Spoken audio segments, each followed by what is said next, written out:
Welcome to Brad's Bark. Today, we're at Groom and Go, and this is not just about getting your dog or cat groomed. This is a whole lot more, but you gotta wait to find out what it's all about. Let's go.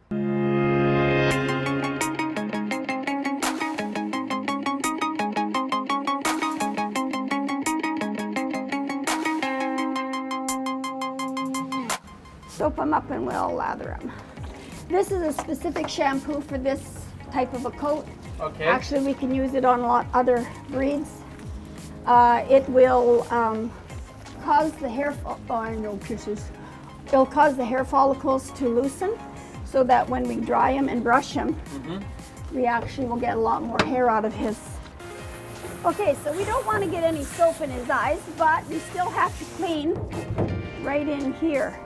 So I always cover their eyes, put a little on their ears, and work from there back. How many times would a dog, typically healthy, bath their dog in a year? Every other month is always good. Okay. You could do it more depending on the dog's lifestyle. Okay.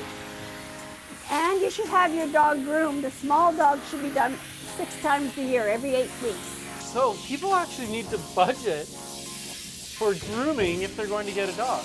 If you're going to spend the money on a purebred dog or even a crossbred dog, be prepared for the upkeep of that animal for the next 12 to 15 years.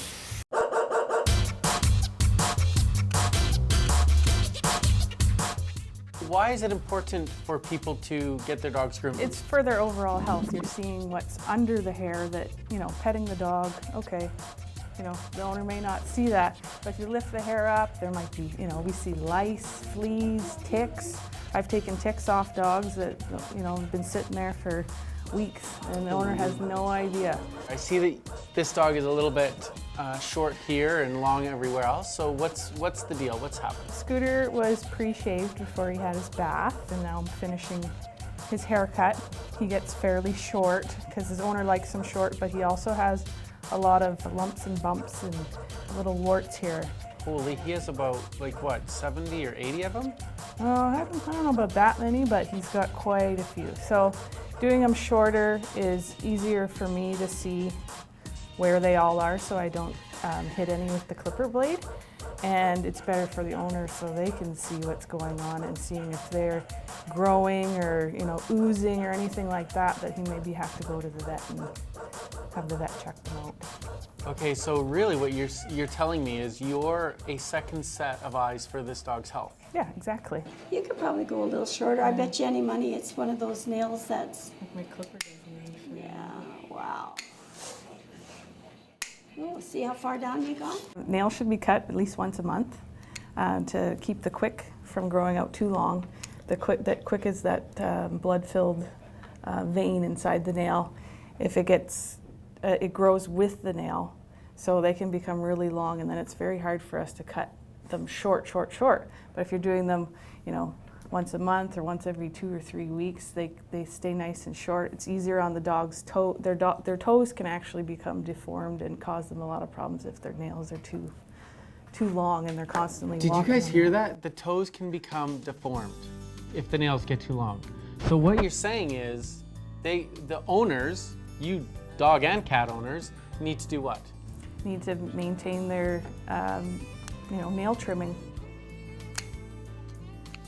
As a groomer, as a stylist, what do you see happen with ears? Because I know with many dogs that I've come across, their ears are quite pungent, or some are almost sweet, like an apple smelling. So why is it important to check ears and keep them tidy of mats and such? The ears can, the inside of the ears can tell a lot about a dog's diet even. So if they have a yeast intolerance or anything like that, they can get yeasty ears, which really smell like kind of corn chips or something. They can also have a bacterial infection in there that causes them to get all greasy and matted. And so yeah, ears can tell a lot. What about eyes? Because I notice there are a number of dogs now more than ever, especially the short-nosed breeds, they have very goopy, runny eyes. What is... A lot of times they can get infected or because they're running so much. constantly like cleaning the eye, they can get a buildup in there that causes infection. And a lot of times we need to shave the hair out to get it away from the eye so the air can get there and get away potential debris or any kind of buildup that's there. We wash it out. The owner should be wiping it with a cloth every day to prevent that kind of thing. We don't only get to make the dogs look pretty, but we could spot something that that the owner might not have seen. They bring them to the vet and maybe potentially save their life. Okay, little buddy. Kimberly, thank you very much. Carol, thank you very much. You can see that grooming a dog and cat is very important. You also need to know about having a budget. You got to consider getting your pet groomed maybe every 2 months. So at the end of the day, grooming isn't just about making Fluffy look all fluffy and making the cat look all like pretty and super cool in a lion's cut. It's about health and wellness. So health and wellness keeps your pet happy, safe, because they're in good hands, obviously, and it's a great experience. So thanks for joining Brad Spark.